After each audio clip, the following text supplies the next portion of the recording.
Well, to be honest, I'm just looking forward to meeting you. You know, don't want to podcast at all. I'll refuse to speak. I just say to Dean, Dean, thanks for bringing Sparky up. I just wanted to say hello. Raised on songs and stories, heroes of renown, the passing tales and glories that once was Dublin town. The hallowed halls and houses, the haunting children's rhymes, that once was part of Dublin in the rare old times. Ring a rosy, as the light declines, I remember Dublin city in the rare old times.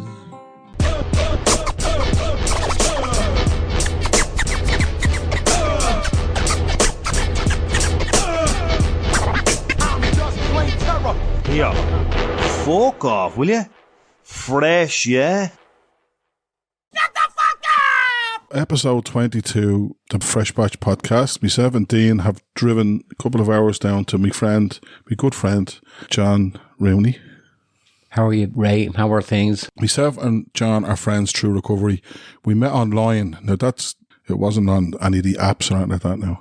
It was Tinder, during was it? COVID, a lot of the meetings went online, you know, and I was lucky enough to meet John and loads of other different people from different parts of the world. But myself and John struck up a good friendship over the phone, over the WhatsApp, and over the years we've been good friends. But John, you got a bit of bad news about your health. They said I'd approximately a year to live. I had end-stage heart disease and they were trying to fit a few stents and whatever, you know, like I had the quadruple bypass, I had 7 or 8 stents fitted, and this was the outcome anyway, that there was nothing they could do. They said they'd keep me comfortable and monitor my drugs, and it's well past a year.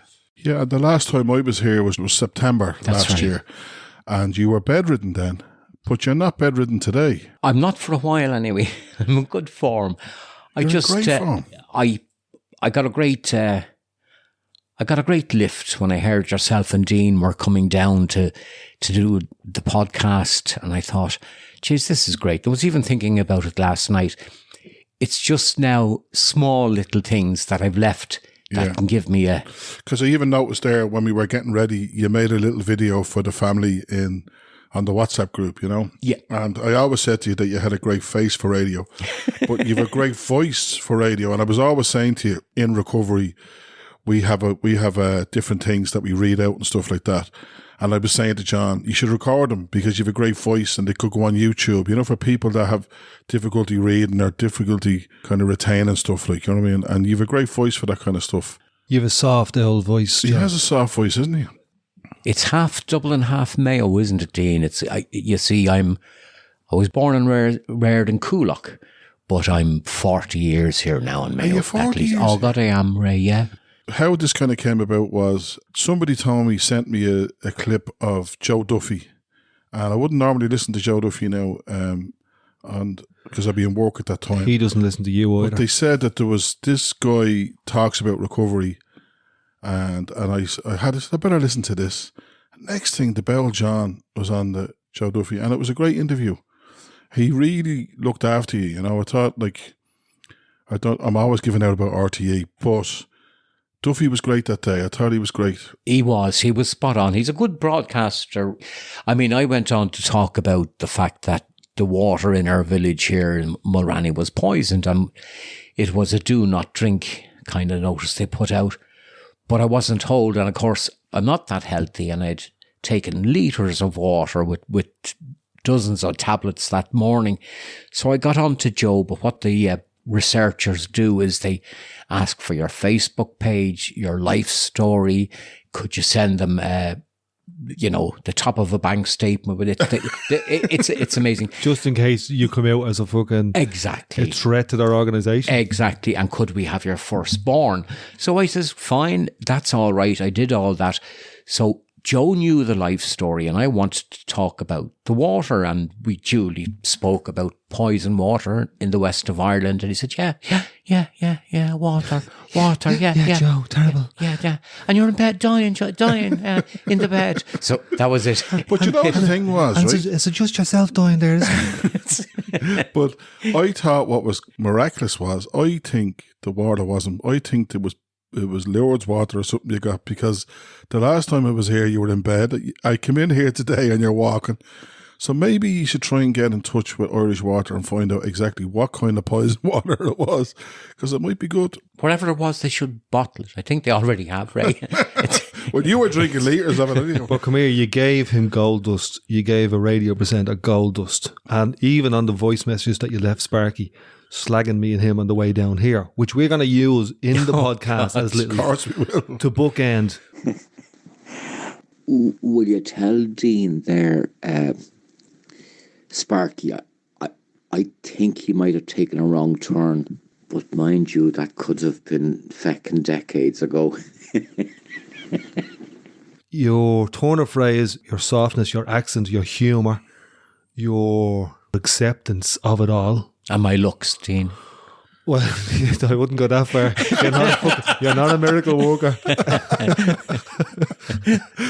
When I first seen John online, I said to myself, Jesus, Paul Brady's gone to bits. When I heard you, and I'm sure I'm not the only one, I love the way we build a picture of the person in our heads. And I'm sure people are doing that now, listening to my voice, listening to your voice. Yes. And when people meet me, they go, geez, I wasn't expecting that, because I'm big and loud in my voice. But when you meet me, I'm soft and touchy and cuddly. Where does that voice come from? Where does that acceptance come from? So bring us back to Coolock. Coolock, my goodness.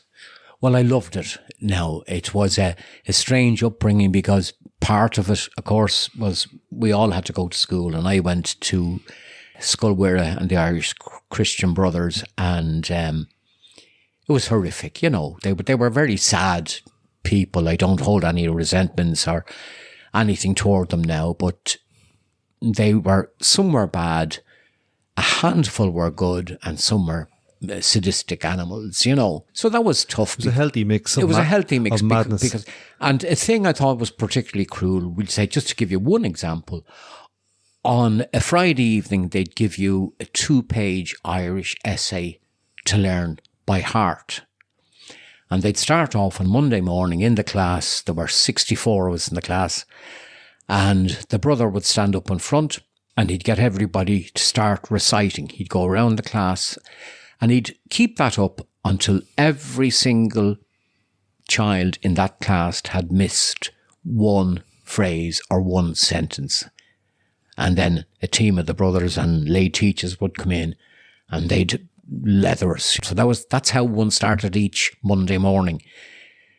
And then there's things about my childhood that were magical. It was like the world centred around Coolock. It was a village, Dean and Ray. It was an actual little village. We were in the middle of nowhere. And the slops man used to call, I remember that. Who was the slops man? He'd come and like, your brown bin nowadays, whatever it is. Yeah, he'd take your potato peel, the whole lot, to feed his pigs. He'd give you a little toy sometimes, and that was fabulous. The coal man called. The insurance man called. The eggs man. The eggs man called. We had a fruit and veg man. And we had, I think it was Johnson, Mooney and O'Brien. And The bread man. Oh God, they'd pull out these pallets with these magical hooks, huge pallets, and they'd carry them on their shoulder up our little hill. And the smell of the batch loaf. The batch, yeah. The turnover. I don't know if people remember the turnover. Turnover. I used to work on the Johnson, Mooney and O'Brien van. Right. So you'd go up to the yard at 5 a.m. because you had to be picked. And so if you were anyway bogeyed, he wouldn't pick you, There was always this one fella, I remember, that was always left. And there was a fella worked in the yard called Dotty. and he was called Dotty because he was a bit dotty in the head. And, you know, there'd be always accidents in the bread truck with Dotty because he'd let the handbrake off and roll down a hill or something like that. But this young fella always ended up going with Dotty, you know.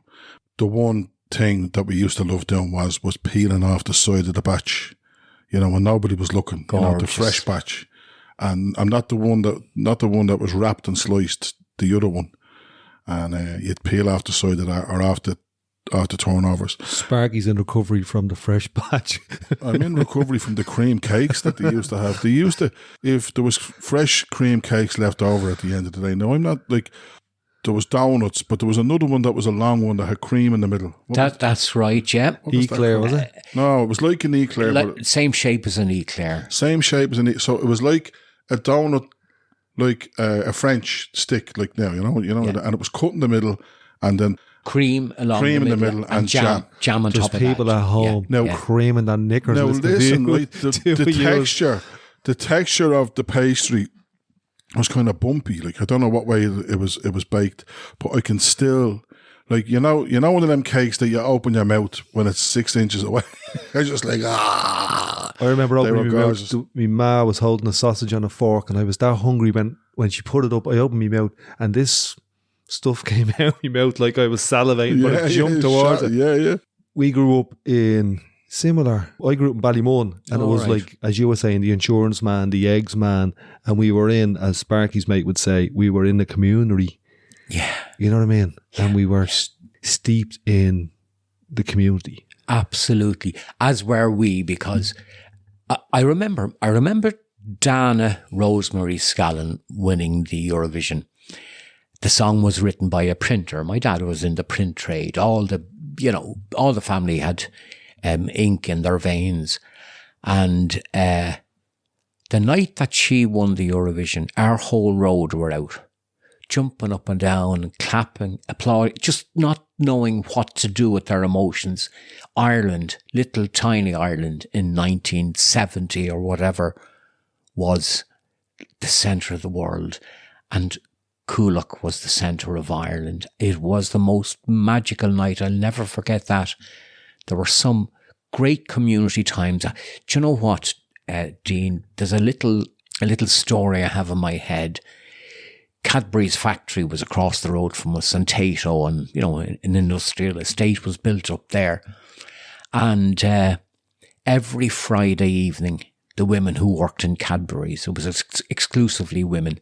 I'm sure the management were men, but the women would link arms, and we would hear them before we'd see them.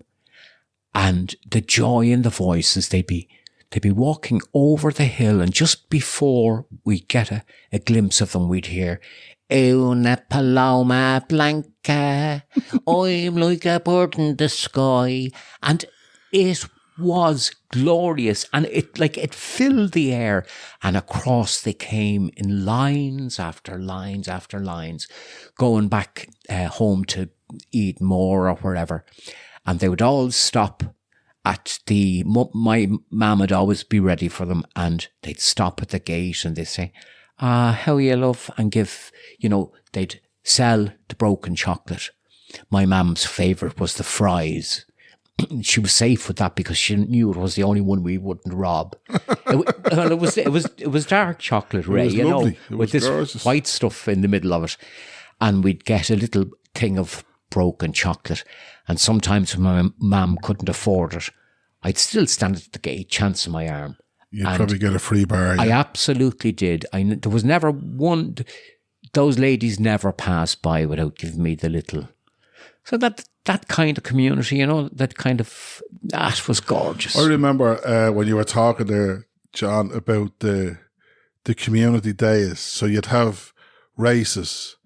And I wasn't a fitness fanatic, so I wouldn't enter for any of them. Really, Ray? You're joking me. No, I wasn't. I know I look like I've been. He didn't always have this stature now. You slagging bastard. So my race was the slow bicycle race, because I mastered it down. I had it, and I could do the slow bicycle race. And I always remember starting the race. They started the race, and this young fella shot off real quick. on a try of 20. He was slow in a different way. He was different, yeah. But yeah, so I used to love them days and the prizes and John, the medals. stop laughing. So the only medal I ever got was for the slow bicycle race. Then we had the road leagues. I remember they had bicycle races around the roads. Do you remember? I do. And it was so simple. It was simple, but it was great stuff. What year were you born? I was born in 1959. I was born in my grandfather's bedroom off the North Circular Road there, at a place called Goldsmith Street. So I was actually born he vacated the room, and that's where I was born. My folks told me the same. They were born in the house. Yeah. And we had a lovely doctor. He was the doctor of everybody, Dr. Carney. And he lived up where the old cattle mart was there. Stony Batter. Yeah. And it was great. I remember, can I tell you this, lads? I have a memory of my grandfather. No, we'll get it off you in a couple of weeks when you're not here. Send us from the other side, John. Yeah, I'll WhatsApp you. No, my grandfather was also called John Rooney, and I remember he was on his deathbed, and he handed me, it was either a florin or a half crown, right.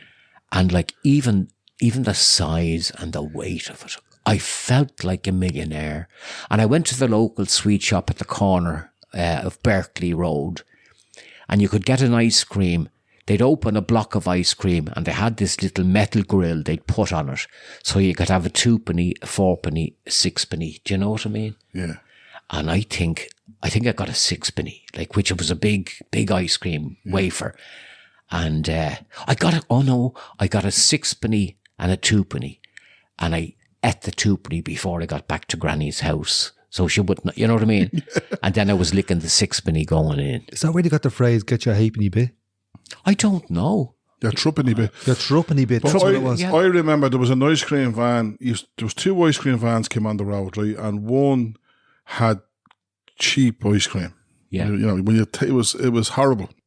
And one of them had proper creamy ice cream. You know what I mean? And I remember going out to the van, and I was at the getting that thing, you got a few pence and you went out, and I got this big, huge ice cream.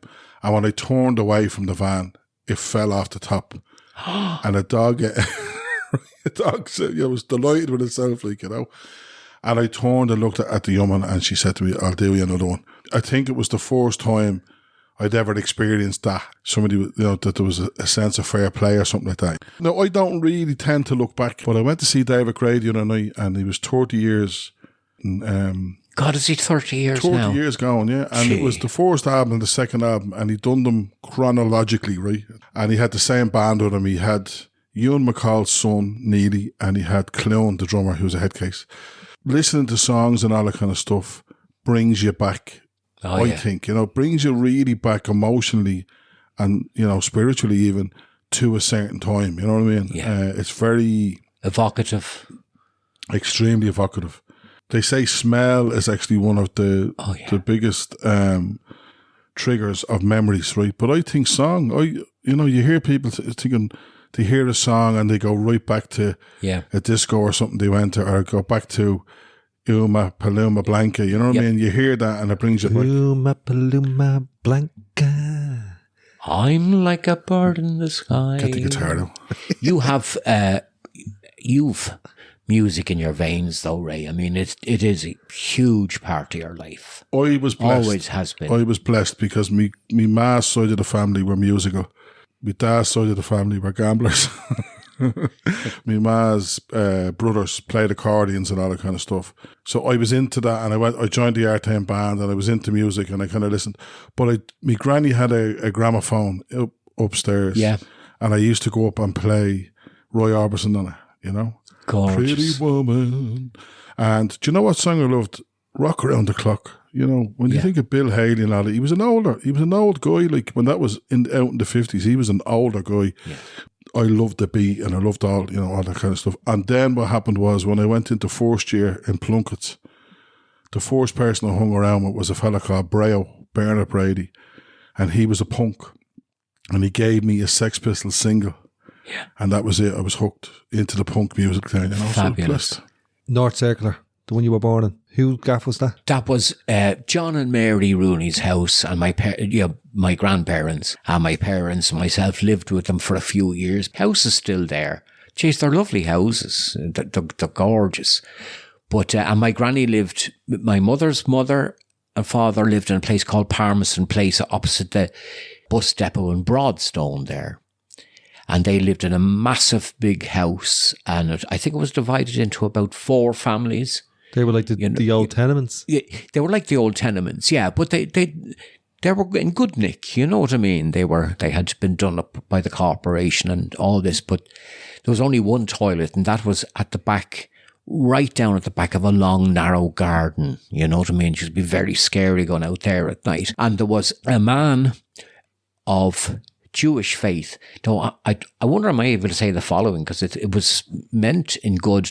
My grandmother was a fabulous woman, and this man had a great job because he had a suit and a shirt and a tie. I don't know what the man did. He most likely a pawnbroker. And she would take me by the hand and she'd say, "Good morning. Now, John, this is the Jew man. Say good morning." And it wasn't racism. Yeah. It was just the nature of and they loved him and he loved them. It was just an accepting Dublin, a naive, gorgeous place full of potential.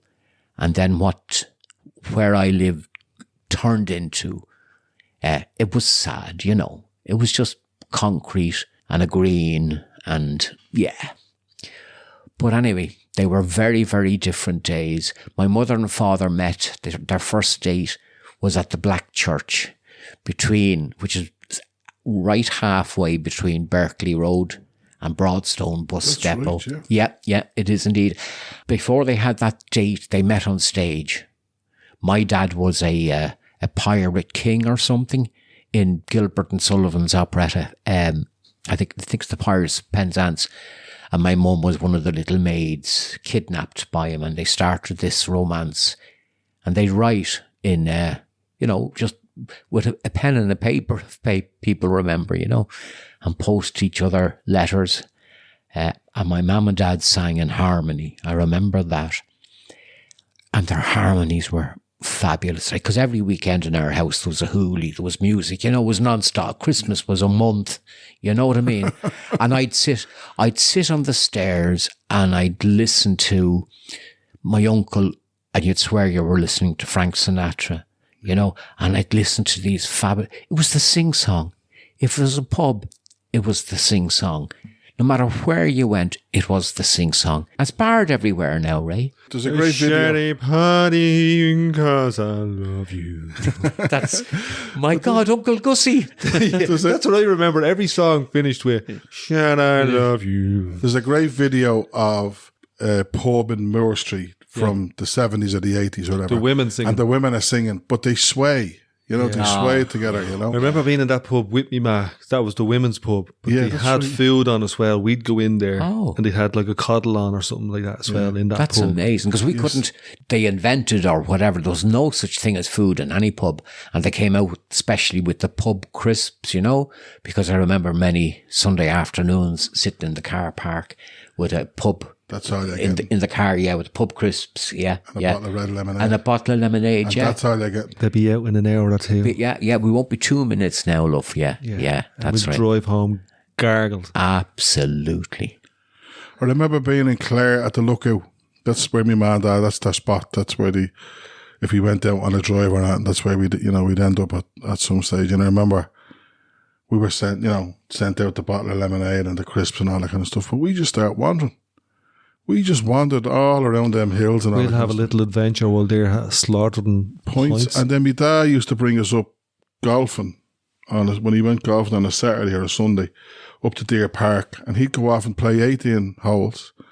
And me and my older sister would just ramble all up into them woods. No. You wouldn't do that now. Like, you wouldn't, you know. But it just was different times. And we were safe. We were safe as houses. There wasn't... We were dead safe too. It's amazing, yeah. Yeah, we were dead safe. The only place we weren't safe was in institutions, you know, in schools. And oh, well. So I had the Christian brothers as well, and they were beastly, you know. They were...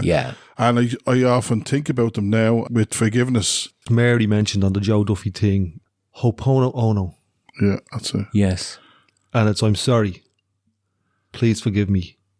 Thank you. I love you. I love you. I love you, yeah.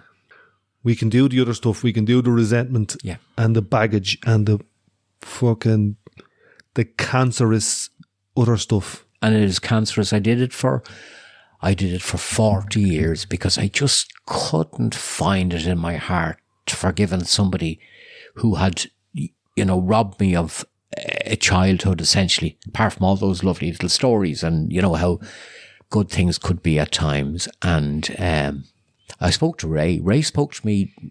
Ray warned me, like, Ray was in recovery a little before me. And he said, John, the old resentments are no good. Now, I knew this, and my wife Mary was trying to convince me. And funny, not a day passes now that I don't pray for the Christian brothers and say, you know, God love them. I don't know what they suffered. I don't know what they went through. I don't know what their institution politically was like inside those big grey walls. You don't know what beasts were behind them. Behind them. And all I know, to be honest, Dean, is that I just said, okay, I'm going to hand that over and try and for that not to be a part of my life.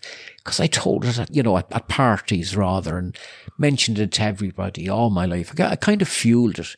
It became a kind of a martyrdom. It became an excuse too for everything I did wrong myself. I wasn't a saint, but I say God love them and I pray for them, and I mean it sincerely. I get a warm feeling when I do that. Yeah. It's absolutely remarkable, because that's not John Rooney. That wasn't me, you know. My dad sat me down this morning. He knew we were coming here. Right. And so my dad would be in recovery as well.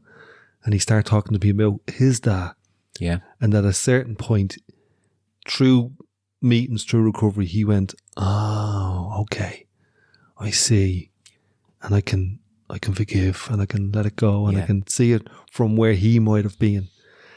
And that he gave that gift to himself. That's beautiful.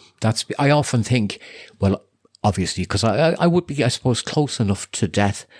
I know you guys are hoping it happens on air, because it doesn't get much closer than this. I know about the ratings and the whole lot, but listen till I tell you, I feel when I pass over or walk through that thin veil, what's going to happen is I'm going to go, Jesus, yeah. So that's what it was about. It's that simple. And I believe it is that simple. Our minds can't comprehend it. We're in a different zone. But I believe when I go to another life, and I believe I am going into another life or dimension or whatever, that the answer to all the big existential questions I'd be scratching my head over all my life will be answered as if, do you know, if talk about being in recovery, you know, when I was a kid, if I had a joint, right, and I'd get this clarity, oh my God, that's such, you know, I feel that now just through, you know, a little bit of meditation or prayer or whatever, that when I pass over, the answer to my big why will be so simple. Don't worry, Ray, I'll be leaving you a message. You can look forward to that. So my friend John passed away 10 years ago, and I was thinking about him a lot over the last couple of weeks. I was thinking about a lot of him in Alice Springs for some reason. He was kind of close to me heart, like, you know. But when I went to see David Grady on a night, John would have been at those gigs with me, and he would have sang all them songs. So it evoked memories, you know. But when he was going, when he knew he was dying, you know, he said one of the things was that all the dramas and all the different things that go on in the day, he just didn't want to know any of it. He didn't want to know any of that stuff. That was all gone. And then he said to Karen, who was his wife, I'll send you a sign, right? So when he passed, and he was in the coffin and stuff like that. Karen was lying on the bed and she was listening to his music on an iPod, and it died. You know, the battery ran out in it. And at 6 o'clock the next morning, it turned on and played a song, you know. And 6 months before he passed, right, there was a friend of ours who was a priest, you know, and he'd done John's Mass, and he was saying he knew that he was going to have to do John's Mass and how difficult that was going to be, you know. And I said to him, I keep hearing these words in my head, and it was, go now and paint the sky, because he was a painter. He was a great painter. So when I gave the oration at his funeral, I said at the end, go now and paint the sky, right? And later on that day, the sky lit up. Remember, Dean? It lit up orange. It was Stevens' day 10 years ago. And my sign that I got was he was mad into Neil Young, Bob Dylan, Beck, and a couple of other, you know, different singers, you know, and no radio station played them, you know. No. And I had a DAB radio or an internet radio at the time, and I found this radio station called The Freak or Freak, and that was one of John's things. John was slagging somebody, he'd say, he's a freak. So I remember, you know, connecting with it. Before the funeral, John had picked 3 songs, and Karen was saying there's no more songs getting played, and the Eamon said, look, it's going to be a very quiet funeral if you don't play more songs. So some people offered to sing, friends of ours, and they said, will we sing Silent Night? So when they sang Silent Night, it was beautiful because it was Stevens' day, you know. So this day, anyhow, I was in the house and I was really hurt because John had passed, like, you know. And 5 songs came on the radio, right, on the internet radio, and it was Neil Young, Beck, Bob Dylan, whatever the 5 songs. Oh my God. And I was standing there going, and I had to go, and I leave the radio on in the kitchen for the dogs. So I switched it back to the normal radio, which was RTE1, and it was Silent Night, John. Oh, I don't believe it. This is a thing, and I don't know if it's part of recovery or if there's a... Do you believe in serendipity or in coincidence anymore, Ray? I don't. No, I don't. Like, it's funny, right, because, you know, there's so many things have happened that I just go, that wasn't by accident, like, you know. Yeah. Now, I don't know what it is. I still don't know. You know, when people say, is it God? Is it Jesus? Is it Mary? I don't know. But what I feel is it's all of the above. Yeah. And when I was out in Alice Springs, I lived in a house with a guy who was absolutely with love with Allah. Like, you know, he was a Muslim guy. He prayed 5 times a day. But he used to allow Mormons into his house once or twice a week, and they'd have all these big discussions. And me and him would go walking at 6 o'clock in the morning, and we'd talk about this stuff, you know. And I said the same to him. Like, he was kind of saying to me, was I anti-Muslim? And I was like, no, not at all.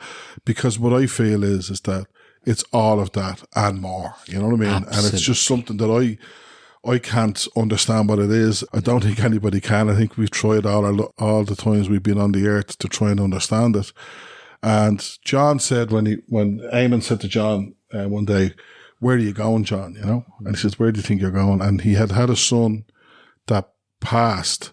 He said, I'm going to go and join Sean, and the 2 of us are going to hang out in the universe. And Eamon said to him, who was a Catholic priest, that's exactly what I think. You know, and I thought that was deadly. It's beautiful. The veil, because you mentioned it on Joe Duffy as well. Yeah. For me, it was nice when I got the veil experience. Yeah. And for me, it was like, it's here. We're not going anywhere. It's here.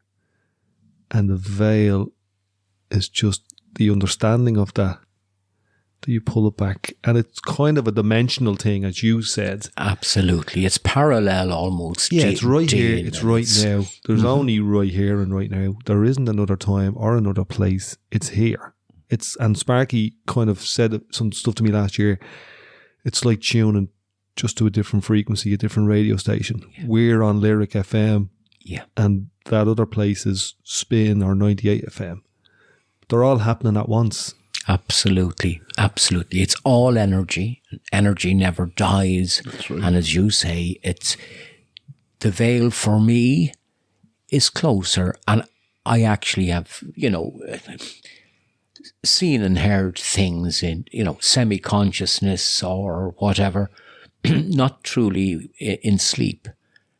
And I've glimpses and I've little insights, and I recognize myself drifting toward a different part, a different life, you know, a different existence. It's not far.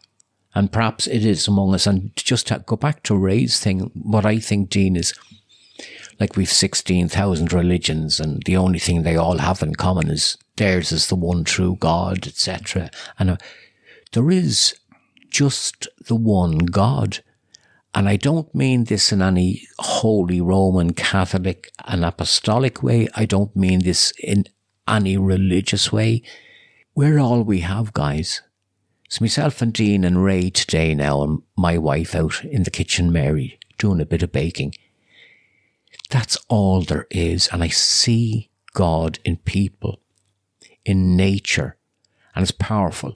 And before we started our little podcast, Dean came up and he says, "Hey, I'm going to give you a little kiss on the forehead, John." And it was God. For me, it was God. And I said, yeah.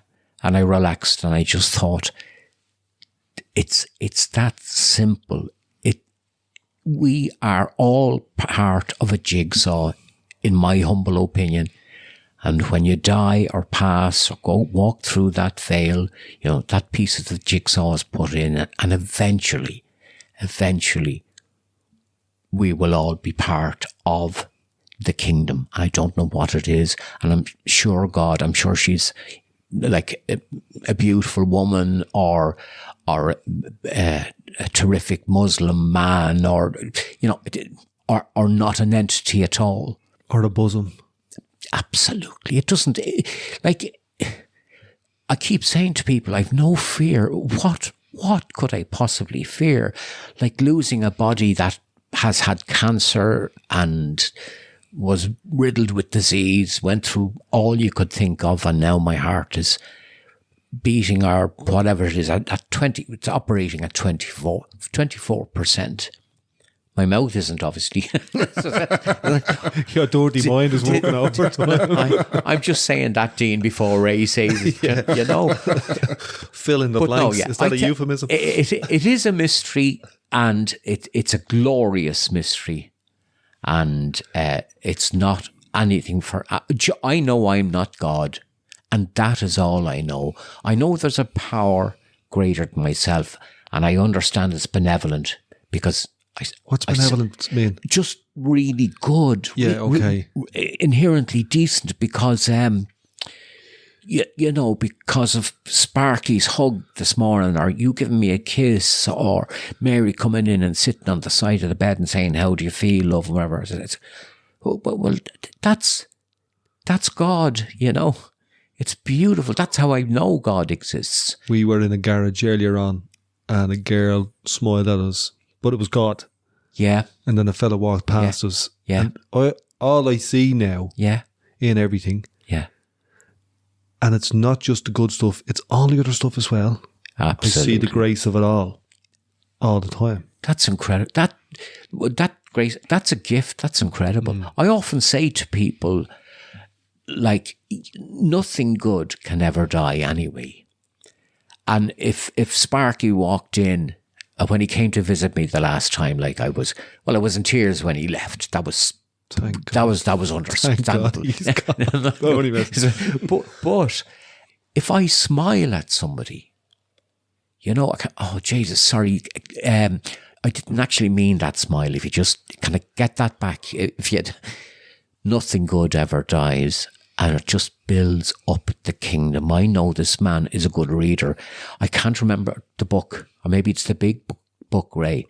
And your favourite passage thing was about the kingdom. Do you remember that? Oh, the keys to the kingdom was in the back of the big book. And you often spoke about it. Sorry, guys, I probably took you off on a tangent. No, there's only one tangent, John, and it's this one. Fair play. The keys of the kingdom's in the back. So in the big book, you have 165 pages of... How do we do this? How does this thing work? How do you do it? How do you stay sober for one day at a time? Because, you know, we try to recover. You know, we try to recover from this thing, and I think we are recovered. But just today, there was people out in Alice Springs and out in Ohio who couldn't get to meetings. So they put stories in which were like a share, like, you know what I mean? Because when we go to meetings, we share, you know, so the first person will share. And then we kind of respond to that. We talk about what's going on and whatever it is. And one of them is called The Keys to the Kingdom. And basically it says, I replaced drunkenness and hangovers and no connection with my friends and family. And I went into recovery and I gained the keys to the kingdom. You know? That's basically the gist of it, you know. I remember asking you on several different meetings to read it, to do that talk for that's right. Yeah, I remember that. And I actually picked up a book. Yeah, I had lost my own book in the house, and I found it the other day, and I picked it up. And when I opened it, it was on that. How did you come to meditate? With immense difficulty, because I don't know if you pick it up on the podcast or my pattern of speech or whatever, but I have a racing mind, you know, that is never at peace. I'm in a program to help me recover, and it's a spiritual program. And it's recommended that one would meditate. Obviously, I mean, sure, it's great to ease the mind and whatever, but I found that end of it very difficult, Dean. And I was standing looking out the window in the little porch there, and Mary has all these bird feeder things. Jeez, the birds are great here. They're fabulous to watch. And I was just, every day I'd stand and stare out at them. And Mary said, John, you know, you worry about meditating. She said, you're very present in every moment, and you've great cop on, for want of a better word. You see things as they are, and you live each moment as it is. And I realised I tended to do that. And she said, look, staring at the birds, that's the most fabulous form of meditation. So when I started to take myself a little less seriously, I had this notion, Dean, I'd have to cross my legs and be humming and the whole levitating. Thing. Exactly. And I said, good luck, lads, I'm not, you know. But no, just being, if I'm washing the dishes, honest to God, and it's very seldom now, I don't have that kind of energy, but I do it mindfully. I say, thank you, whoever you are, for giving me the strength to do this. This is fantastic, and it's a bit of a help for Mary, and it's occupying me. And Dean, I'll be honest, son, that's as far as my meditation goes. You know, I've still never sat in silence on my own, just simply being. So I'd score 2 out of 10 for meditation. I'd be poor on that. Yeah, but I remember I had the same issue, you know, because I was trying to meditate, and then I said to this guy who meditates, he said, "Have you tried it?" And I says, "Well, I come home from work and I sit on the couch and I just sit there in silence for about an hour." And he goes, "That's meditating, Sparky." There's no one keeping score. No one keeping. And what I do is I look out the window. There's a tree in my front garden, and I just watch it blowing in the wind. And even like looking at those trees there, that's what I would do. I'd sit looking at them, and just it kind of brings me to just to quiet the mind, you know. And I think it's the best part of the day for me, you know. It really, because I have the same mind as you, John. Mind races, and it's constantly fixing things and thinking about things and that kind of stuff. So. A lot of lovely people with our disease tend to be like that. Yeah. And also, it was no good, Dean, you know, me meditating. I'd have to be the best meditator. Like a medal would have to come from... You were bleeding competitive with it? Yeah, like Uachtar the Heron would have to drop off a medal saying... So there was no one measuring it, only yourself, John? Exactly. I was, you know, battling myself, and very much so. No, it's just simple. It's part of my everyday life. I have a tiny little statuette of the Holy Family. There's a Mary, a Joseph, and a baby Jesus. And that's lovely for me because it represents everything or anything, you know, or, you know, it's everything. And I have a little candle beside it, and I keep it lit. And if I'm up at night, because I don't sleep great, I'd have it lit too. And I never pass it without saying a little prayer. And for my prayers, I never feel this beautiful, enveloping, you know, arms of a God around me, and this, this feeling of, you know, you're spot on, John. No, No, I'm just in Egypt standing in my pajamas saying a prayer, and I don't feel, but I know I don't need to feel that anymore. I don't need, like, one of the guys in my program, like, he got his spirituality and he got his purpose in life, and everything changed from when he went in after a big long drunk and 2 weeks in this mental institution, and he sits up on the bed and the sun bursts through the window and his room lights up and God talks to him and says, you know, none of that happens to me, Dean, you know. Actually, I'd be unlucky in what there's an old saying, God, there's so many daft things in my life. My mother told me, she said, do you know, John, if there was a shite in the desert, you'd step in it. You know, I was always kind of a little unlucky. And I'm happy now. Clumsy hole. Yeah, and I'm happy now that's who I am. Everything about me. I'm happy who I am. Yeah.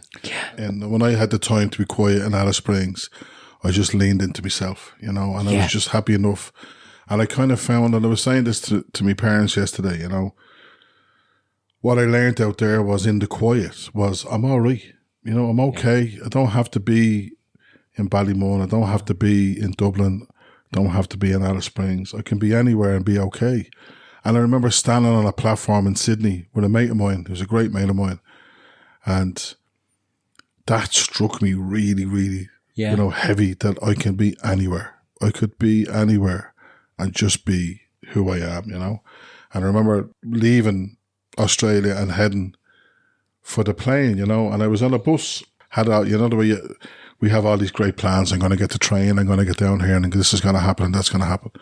None of that happened because there was works on the rail line, and I had to get a bus, you know. Yes. And I remember being on that bus, and every nationality got on that bus. There was Sikhs and, you know, Muslims and all kinds, and old Paddy here, like, you know. And I remember trundling down the road in that bus, and I was just saying, isn't this deadly? You know, isn't this just deadly that I'm here?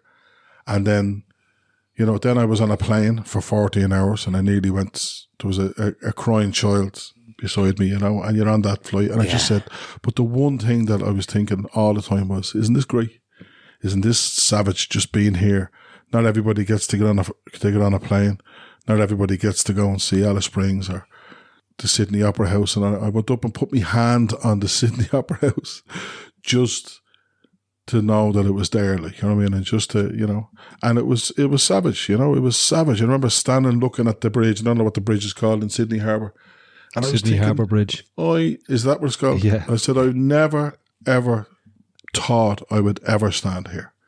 And there I was, you know. Yeah. And all that happened really, really quickly.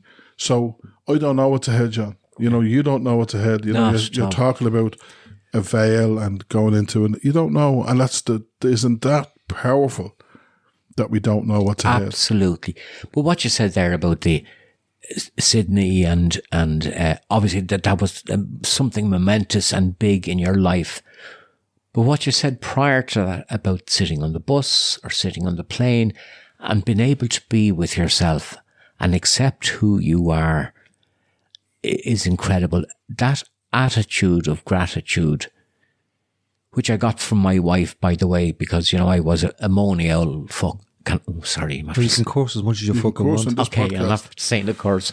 But an attitude of gratitude. I lie in bed at night and I think, imagine if I was as sick as I am now and I've no pain, no nothing. Like, I've a palliative care team and I've all the good stuff, the morphine, the whole Oromorph, all these things.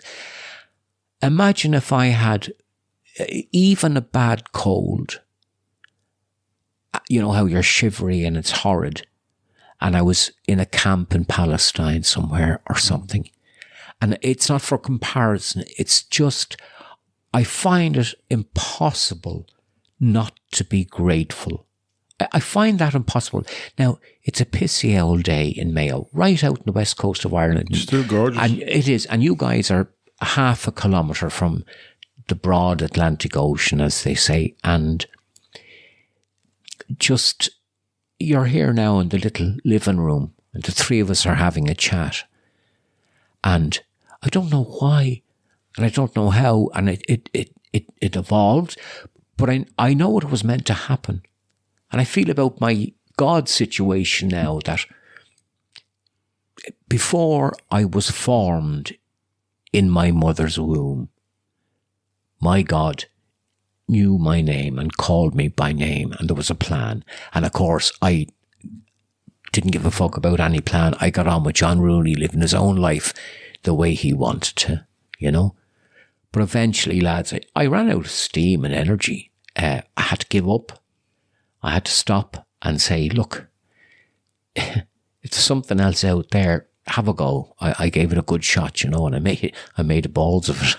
You know what I mean? I remember seeing you, John, in Manon View, was it? Oh, yes, yeah. At a gig, was it? Yeah, you were playing there. We used to go down. We have friends who live in Cavan. They would have come down. I remember the first time I came to Achill, I had an old camper van. They were staying on the campsite, but there was nobody on the campsite. You know, they were just pulling in. And then they said to me, and I went down, and it was like this weather. I can't remember. It was Easter time, and there was no toilets.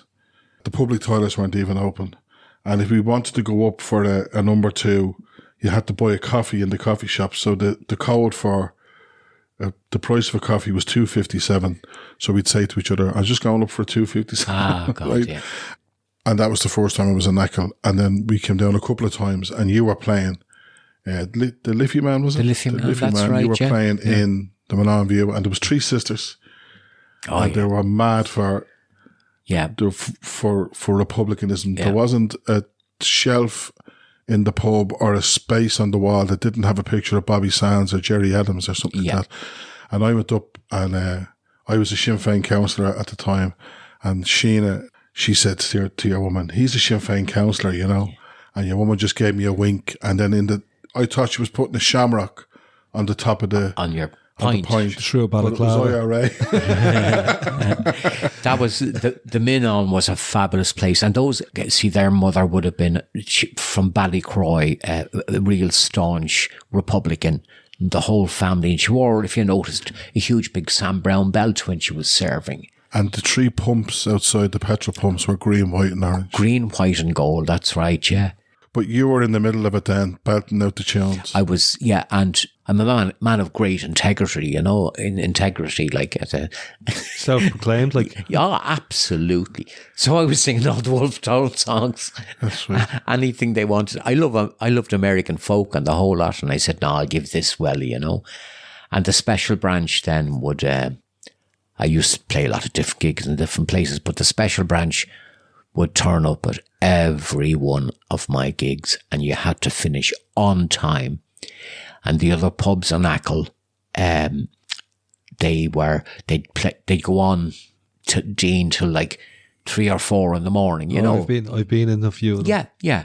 And, but the Minon, God love them, like 1 minute past 11:30, and the special branch out of the cars and into the pub and clearing John, people what out. year did you have to decommission the guitar? When this old heart thing, I've very little breath. God, can I tell you a quick story? You can cut it out. There was a man called Poke, and Poke was about 70 years of age. He was a tall man, and a poor man, and a lovely soul. And he had a Garda coat, a big Garda coat, and he used to stand at the top of the brae on Achill Island. You know, you go up a hill and then down a brae, and then there's, you know, Nirvana and pubs and whatever. And he'd stand there stopping the cars, saying, I'd like you to provide me with a sample of your breath. And people would shit themselves. And, oh, sorry, guard, sorry. And they'd give him a $5 or a $10 or whatever. and he'd, every busy weekend or holiday, he'd be stopping. And at least 2 from 3, or maybe 1 from every 3 cars would say, well, I'm not chancing this. This is probably what the police look like around here, you know. You give him a few, and he'd actually say, I'll take a few bob if you want to be on your way. Like, He was milking it. I love that. yeah, and of course, they'd be in whatever hotel I was singing in. They'd be there at 2 or 3 in the morning, and Poke would be there in the corner, lowering the pints. And nobody ever gave out to him. Yeah. Nobody ever went up and said, I want my $5 back. Or we said, he's an Achill character, you know. That's what you get when you come to the island. Yeah, he's harmless, like. So come here, take us back to your mammy's womb. Wow. Because you said something happened there that, you know, John was born, John was named, and then you played that role up until a certain point, you know. So I remember a friend of mine said to me, because I as a kid, I would have had a fear of dying, and I would have ran into my mother, into her bosom, and screamed, I don't want to die. And my friend said to me, he said, do you remember before you were born, what was that like? Yeah. Did you feel any pain, or was there any emotion, or do you have any memories, or how long were you not here for? I remember it. I know it sounds daft. It's only because it's so stark how you put it to me there, Dean. I absolutely remember being in my mother's womb, and it was the most incredibly safe, cocooned environment. And I felt warm and loved and pain-free. It was an incredible feeling. It's like what it's going to be on the other side. I don't think we'd be allowed to take our pain and suffering and cancers with us, you know. You know, growing up, I didn't have advantages in the sense that I was a small, chubby, red-headed lad with freckles in a classroom of 32 other dubs, you know, so no problem there then, obviously. I was artistic. I was very different. Very, very different, and found it hard to get on with lads. I became a people pleaser to, you know, not get as many hidings or beatings or whatever they call it, and knew to let everybody hear whatever they wanted and be everything to everybody. And it's not a surprise I became an actor. That's not a surprise. The most comfortable I ever felt outside of my mother's womb would be on the stage in the Project Art Centre or on the stage anywhere, playing a character, because I could, you know, take on a role. And so I was never, ever, like Ray said, how happy he is just being himself now, just sitting and being.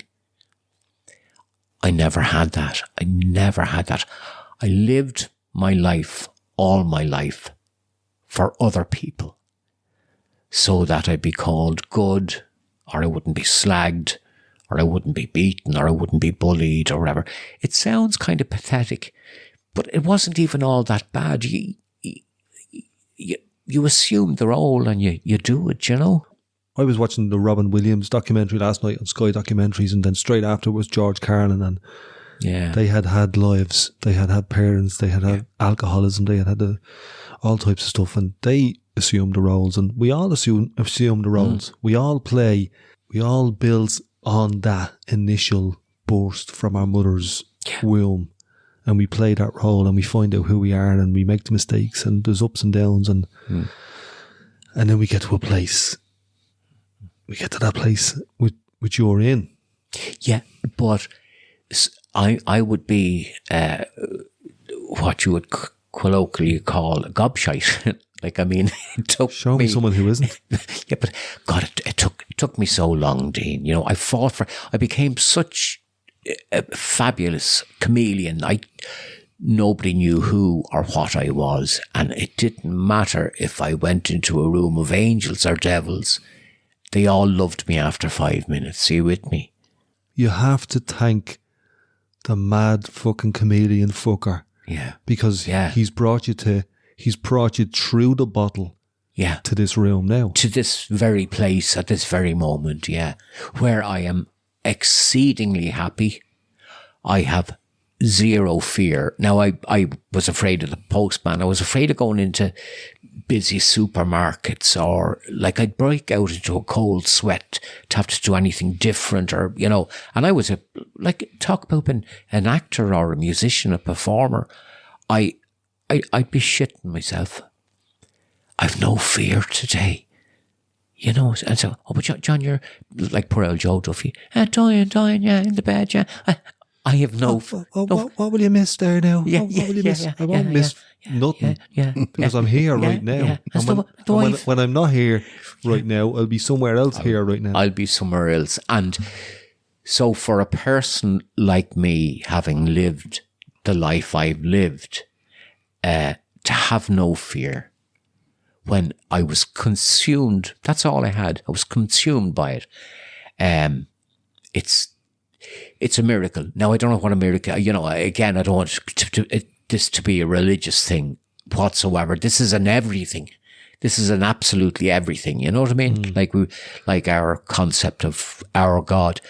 I am just happy, beyond happy, grateful, absolutely full of joy and without fear. Do you know when you say it out loud to yourself? Like I think about it. Did I just say that out loud? I did. And it's not for show, and it's not an that's act. true, yeah. And I'm not trying to impress you, Dean, or you, Ray, and that wouldn't be me. Because I think you died already. Yeah. You know what I mean? Yeah, I'm with you, totally. If you die before you die, you don't die when you die. Yeah, I think that skin has been cast off, and somewhere along the way, that old actor passed on, and John Rooney said, well, I'm going to live the rest of this life and walk into the next. I got a skip in the house a couple of years ago, right? I'm a terrible hoarder. Still am, you know, but and I got the skip, and I got out into the shed. I said, I'm going to take advantage of this. And I start emptying the shed from the front, you know, and then but as I was getting in deeper, I was saying to myself, who was I? Who was this person that bought that lamp? And then I went up and I got into the attic, and the same thing, like, you know, I was saying, who was Ray? Who was Sparky? That fella.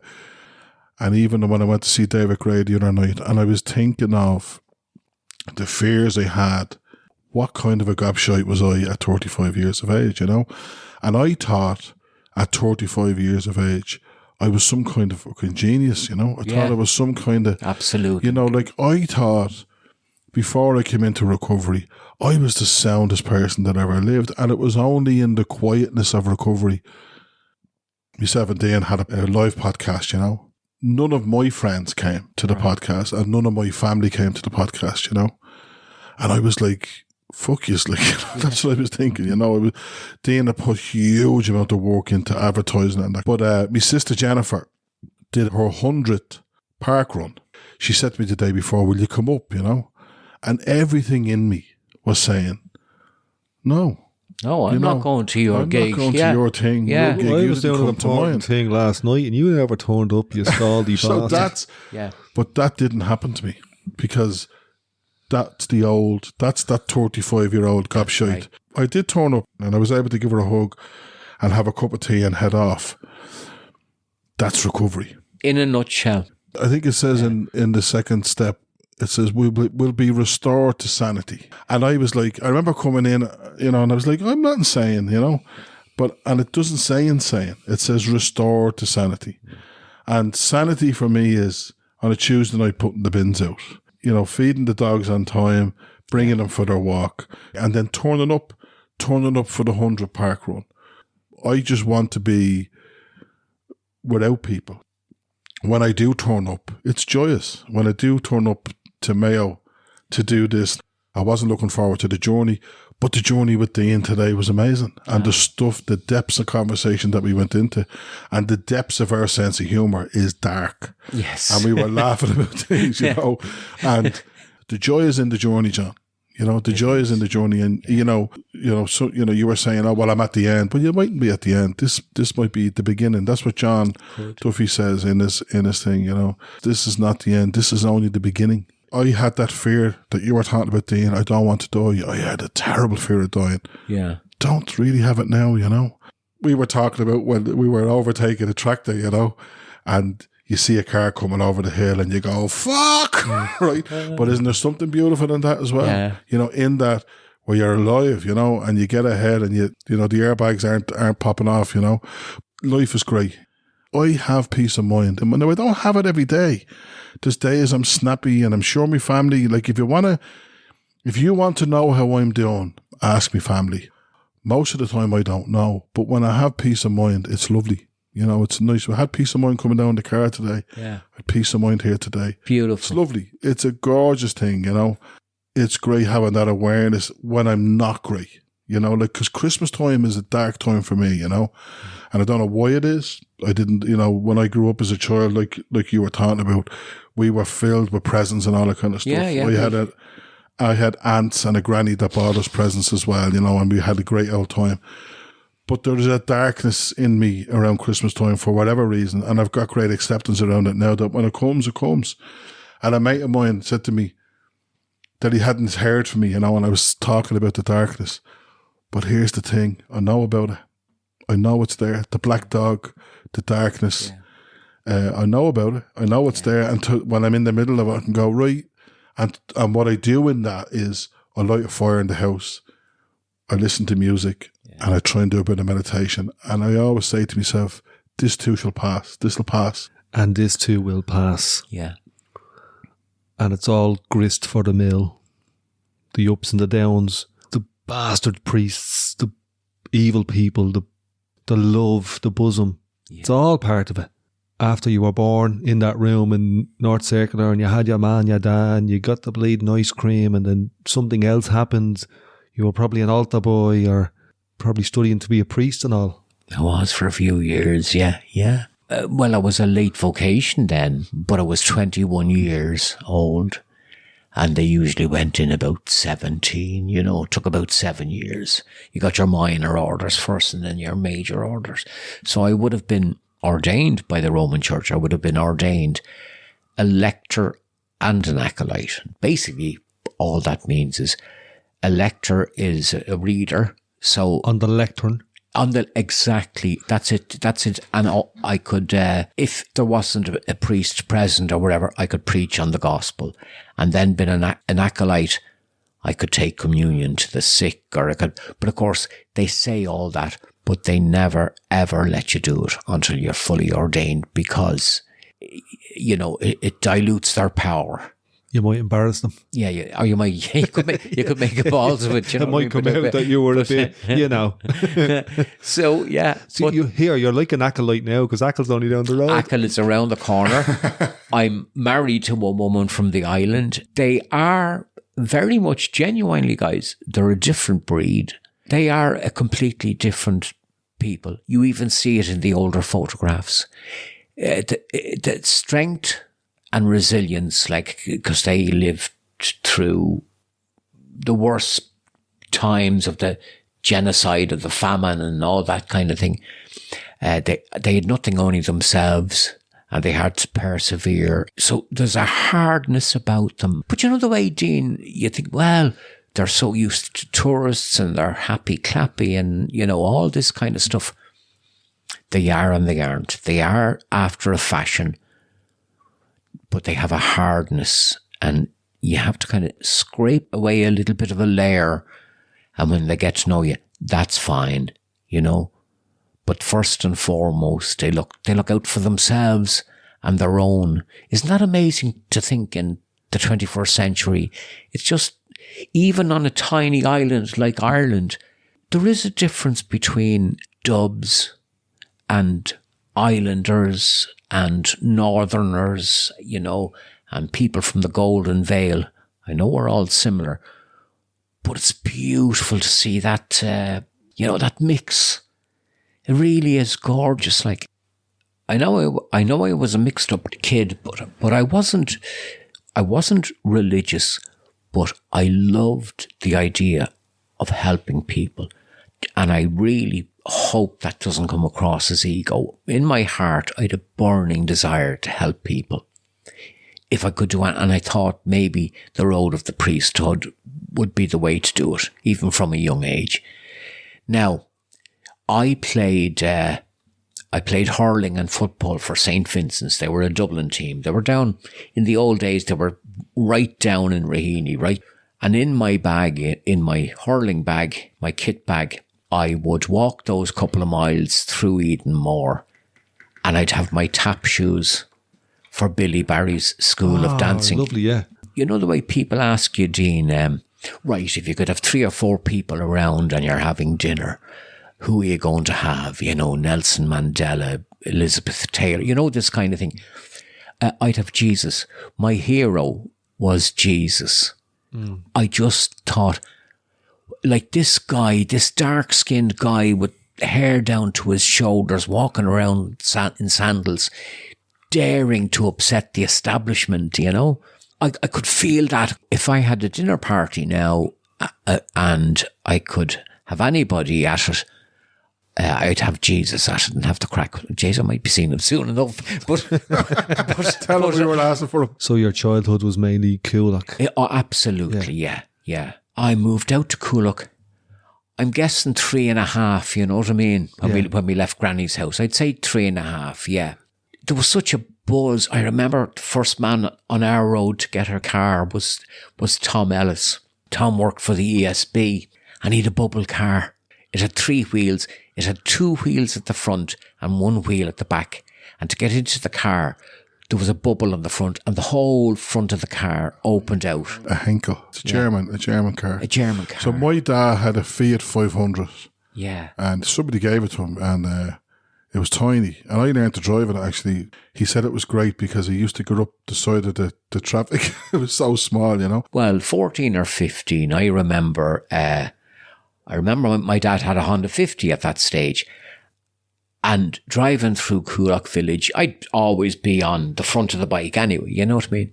And he was stopped by a policeman, took his name and address and whatever, and made him walk the bike all the way home with me. And the overpowering feeling I had was, but my dad is so powerful. My dad's a superhero. My dad, and he has to walk home with the bike. And I got a deep, abiding hatred for that policeman. Unbelievable. That was the first bang, the first real flash of it. Now that I remember, Dean, there were loads of things, of course, you know. I never forget that as long as I live. You know, I seen my dad getting a punch off another man. And then I seen him he was carrying Christmas presents like a tennis racket in his hand. Yes. And a van came past and knocked it. And he was vulnerable in that moment. So seeing me dad being vulnerable was one of those poignant moments. It really affects you, doesn't It's it? great. In hindsight, it's great. Yeah. Because I know now my dad was just, Tom Rooney was an ordinary man, a lovely man.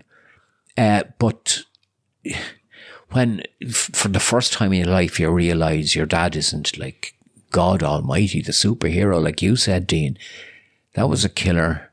Yeah. What was he working at, or what was your man doing? A printer all his life. Right. And my mother worked, she'd never let you say in the bookies.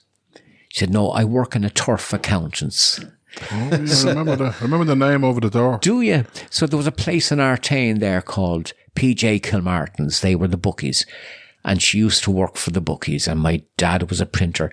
He was 7 years serving his time as a linotype operator. So he'd be typing and the hot metal would go into the little tube and it would form an A, B, C, whatever. But you really had to hammer the keys. And my dad, you know, we all have an old laptop or whatever we have today. But my dad could type so fast. So fast. I was so proud of him because in those days on a Saturday, if he was doing overtime, I was allowed to go into work and the bell would ring and they had exactly 15 minutes break and the women would go around and take the order and they'd say, what would you like, son? And I'd say, I don't know. I was, afraid. And my dad would say, you can have anything you like. Would you like a Cadbury snack? I said, yeah.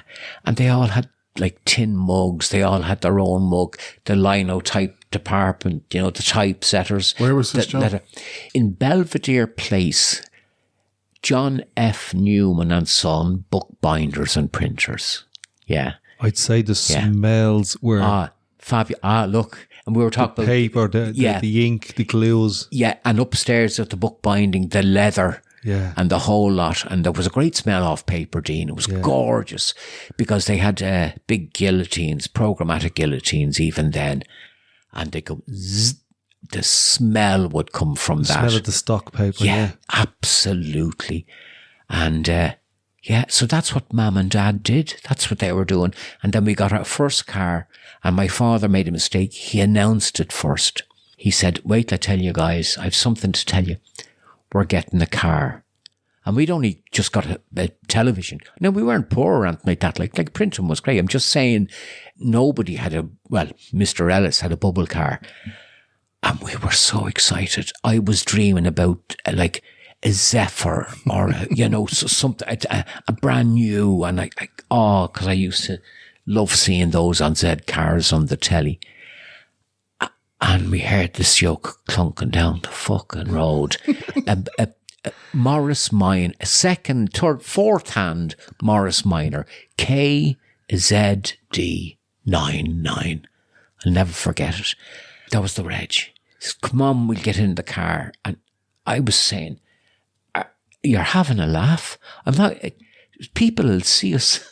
Like, I would have preferred the bubble car. But in my teenage child mind, I thought that my dad is getting a new car. We're going to have our first car. I didn't realise he'd come home with like an old rust bucket of a Morris Minor. That is what he could afford at the time. Mm-hmm. And that man was so proud. And I wasn't. And I was downing it and whatever. And I often think back to times like that when we inadvertently hurt our parents, even though they're the adult in the relationship. Yeah. I'd say I hurt my dad. So I was making my communion, or confirmation, I think it was, and my dad had Ford Cortina, and it was a good car. Oh, yeah. That was a good car. Yeah. But something happened. It was probably broke or something like that, and he got a loan of a Volkswagen Estate. It wasn't a Beetle. It was like a variant. Remember the Volkswagen variant? And it was left hand, right? Now imagine how cool that is now, right? And I was like, get that. Like, I was disgusted, like you. 01-842-3692. That was your first phone number? Yeah. Yeah, right. Give us it again. 01-842-3692. Yeah, 847-6829. That was my Mazda. And you always called the number out. So if your best friend or your mother or whoever was ringing you, it was, hello, 985-364. Yeah, and say, it wasn't, hiya, this is Betty. You know what I mean? Hello, you're calling 985-364. Who would you like to speak to? Ma. It's me, Isn't that amazing? I'm thinking in my head, yous are out in the sticks. Coolock is out in the sticks. Yeah. Yous were townies moving out to the sticks. And Coolock village is still a village. Like, I go down to it every Saturday, and it's still coils and... Do you remember KP Stensons? I do. Stensons and Kyles and the sheaf of wheat. I was a lounge boy in the sheaf of wheat. Yeah. It's ridiculous now. Something like the dog's bollocks now it's called. It is. No, it is. Like that. It is something like that, bull, The cock and bull. It's called the cock and bull. I go into the old church. There used to be a disco in there. St. Brendan's old church. Yeah, decommissioned church, and they'd have the disco. Yeah, but I think you knew my cousin, David Corcoran. Yeah, I was saying that to you before. Yeah, I remember when you came to visit me. Yeah, that David said he knew you. Yeah, he said a red-headed rawhead with a guitar. Yeah. Across the road from my house was an old derelict Protestant church. Behind that is a big an omniplex now. I think it is, Dean. It has all and a Chadwick's or something. I worked there in a place called Kelly Print. I was a salesman. I would have been about 19 years or something, or 18 years of age. But that was a great gig for somebody so young, because there was a Best's men's shop in O'Connell Street, and I had a clothes account in there, and I had a car at that age, like awful precocious in a way, but I wasn't a precocious young fella. But I remember I shared a secretary with somebody in the next office in Kelly Print. Larry was the name. Lovely fella, Larry. And our secretary was Paula Lewis. And sure, she was only a year younger than me. But she was absolutely gorgeous. And she was so vivacious and full of life. And I'd get the phone and I'd say, Larry, is Paula with you? And she'd come in. We were nearly jealous, like sharing this terrific young woman. Oh, she got a great head on her shoulders. And I remember her saying, we were wrapping up and saying, you doing anything nice for the weekend, Paula? She said, no, I'm going to Stardust. And I said, very good. Because I'd been lots of times, but I'd been to see the Wolf Tones and things like that. I wouldn't. And there was no Paula, of course, on Monday morning. And we heard that she, had that horrific death with those other young people in the locked up Stardust. When your first cat dies, your first dog dies, then a human being belonging to you dies, this was the first time it really hit me that death like that was so final, because there were so many Mondays I sat in that office, and me and Larry, there was no Paula, and she was the life and soul of everything. And she was trying to describe the dress and I'd no more interest, and she was, and I realised, it made me realise that you really should make an effort not to miss a single moment, because there were little chats I had with Paula and I wasn't really listening. I was being polite, so I could get on, but like what Paula had to say wasn't really that important. Like, that's shameful. Do you know what I mean? It's a thing that fills me with shame. There are other things we had to get over, Ray, stuff like that. But my brother, Greg, is married to Joan Pearson from Edenmore. Joan barely escaped. You wonder how it affects people's lives to this day. And what age is Joan now? I'm 64. Joan would be about 62. To this day, they can't go on holidays. They can't stay in a hotel unless she's on the ground floor in the first room.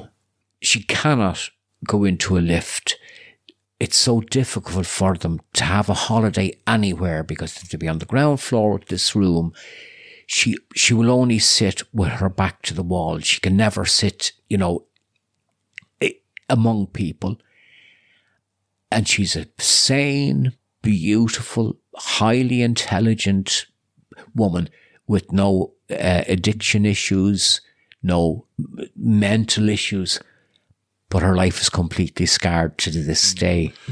My ma and dad were in there that night, and my dad got everybody in the company that they were in out, but he went back in to help people, and I think to this day he's still affected by it, it was great when I walked in the door today and you were standing there.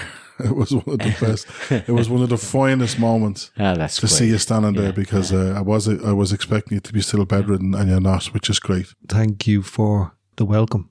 Oh, goodness, Dean, it's the least I can do. Driving across the country and back on a day like this, and as the man says, I put a shirt on and got out of bed with a real pep in my step. And I have to tell you now, and I'm sitting here and bollocks now. It's actually like I was out doing a marathon. So it does, the heart, when it slows down, the whole lot slows down. But it was such a pleasure to see you lads. And Ray, my old mate Sparky, like, we were besties from day one. And you would imagine that was a lifetime ago. But like Dean mentioned earlier on, it was a different lifetime ago. We're different men. We've known each other since we were the real men we were meant to be. Yeah. You're my older brother in recovery. That's what I always call you. Yeah, that's it. We're always in touch. That's right. The old WhatsApp text is great. The voice messages. They're great. They're great. Yeah, but you helped me. You helped me on the road. The reason I've no fear today, and I'm a man full of joy and gratitude, is because of people like you, Ray. And that doesn't make you special. That's the thing about this program. we all do this for each other. Yeah, it's great. You know, It's something people else. coming in first, Dean, they can't cop this. Hold on, what's this going to cost? What is your man looking for? This fella's so friendly, he's gay. There's something, What's the game? What's the scam? Yeah, it's a great, glorious fellowship, and it's a wonderful life, lads. Will you give us an old tune? We actually mentioned you and McCall, his son, been at your gig, Ray. I personally think we're all travelling people, and this is our journey, you know. And you and McCall wrote What's this. the song? The freeborn man of the travelling people. I'm a freeborn man. You have it straight away, Ray. Is it okay to tell the listeners that literally I don't have a lot of breath, so I'll just give it a go. Because I love to sing anyway. It doesn't have to be perfect. What the hell? I'm a freeborn man of the travelling people. Got no fixed abode, with nomads I am numbered. Country lanes and byways were always my ways. I never fancied being lumbered. In the open ground we could stop and linger for a month or two, for time was not our master. Then we'd pack our load and be on the road. Nice and easy, don't go faster. And just to tell your listeners, guys, I'm out of breath and I'm going to skip to the last verse. I really do appreciate it, because this will be my last song.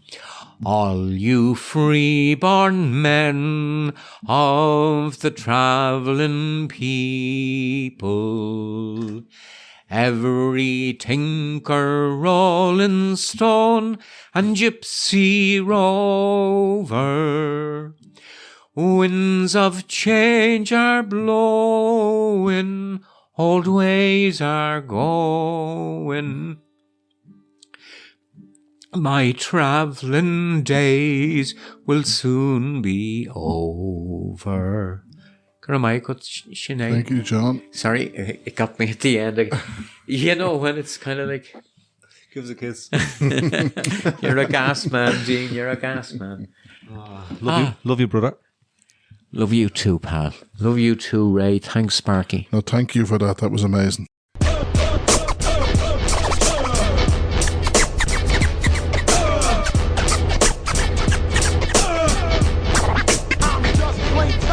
Here, fuck off, will you? Fresh, yeah? Yeah, that'll be my last song. Isn't that crazy? Crazy thing to think, like, you know. Shut the fuck up! John Rooney. John, good afternoon. Good afternoon, Joe. How are you? I was actually telling a researcher I'm in top form. I'll be honest, Joe, I'm very, very lucky, very blessed man, and very grateful, because if you think about it, I'm in a hospital bed they supplied in my own little room. Yeah. I have my TV, I have my gorgeous wife, Mary. Yeah. So I'm able to die at home. My pain and what I would suffer during the night is just chest pain. Joe, could you imagine what people have to go through? You know, some people have to suffer so much. Could you imagine being in a camp in Palestine and being unwell? Reflected back over my life one day, and I took out a pen and paper and I wrote a gratitude list. And Joe, there's no way I could be like, I've had a great life, and I realize now all my blessings. You know, I don't regret anything in the past, but it's only now I realize, gosh, I am so lucky, and I'm delighted to have every day. And You're only 64. I suppose it's all relative. Yeah, Joe, I started with heart problems. I had a quadruple bypass at age 40. and subsequently nine stents fitted. So they've done all they can, and they're just wonderful. They're wonderful people, Joe, and you realise things like neighbours call in for a chat. Yeah. And I reminisce, and I sit here sometimes at night. Now, the only little frightening part is the nights when the pain is bad. You know, I would think, okay, is this it? Is this it this time? Okay. That's the only thing. And once that, what I do, Joe, is I get up, I make a nice cup of tea. I will knock on Netflix. I was saying to your researcher, I wouldn't tend now to face into something like a rerun of The Sopranos. I stick to mini-series. It's safer. I think it's for the best. I get you now. You know? Yeah, absolutely, God, absolutely. You're very stoic. Joe, people are so good to you. Our people are just great. If you knew the nurses that cared for me and the care I get off my wife, and my daughter came home from a place called Housen in the Netherlands to be here and care for me. It's just, I don't know, I think life is great, Joe. I really do. I pray for people in a worse situation, and I have a heart just full of gratitude.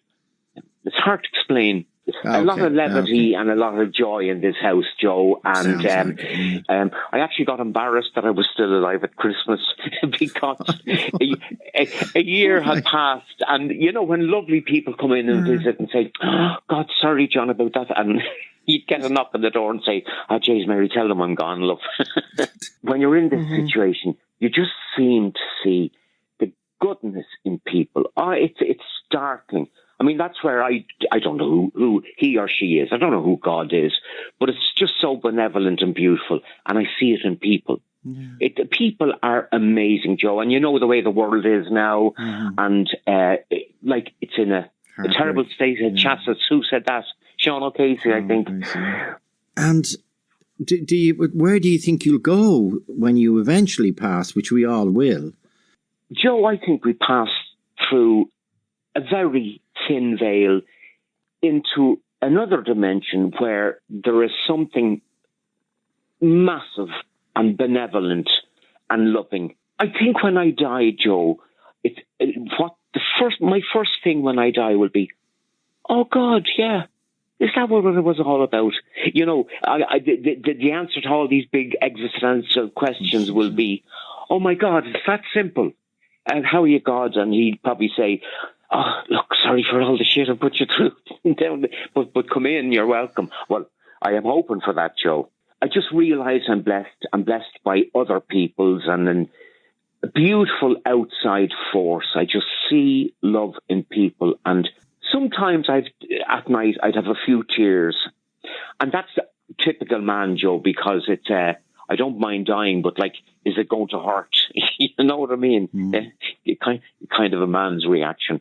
I have gorgeous children and grandchildren, and I'm blessed with a beautiful, beautiful woman for a wife. And oh God, if you can have an attitude of gratitude and somehow accept where you are, and everything I've done in my life has led up to this point, Joe. You know, it's for everything there is a season, you know. Joe, it's not to say that there are nights I'd sit here and say, oh, that pain is horrid and I'll take some morphine and I hope it goes away.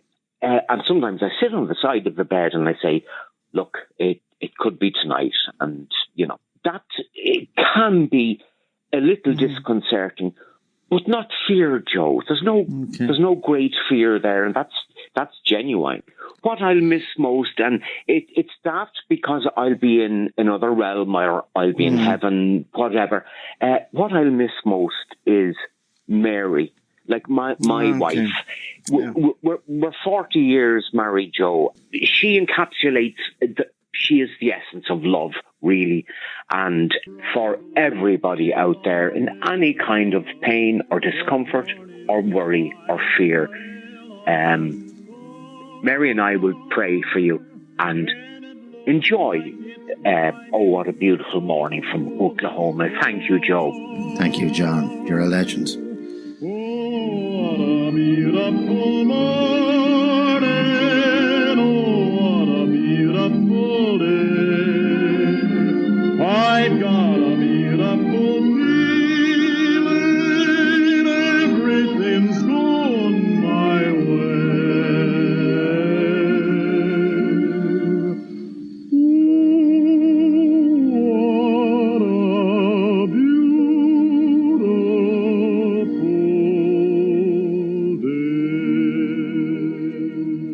Ray and Dean, thank you guys for travelling all the way across the country and back for our chat today and the podcast. It really gave me a huge lift. You're two wonderful, wonderful gentlemen. And I was delighted. I had lots of breath for the podcast, and they only lost it at the end when I realised that the singing voice was gone and that would be my last song ever. So, sorry for tearing up at the end of it. Thanks for that terrific lift in spirits for me, and I deeply appreciate it. And I'll always remember it.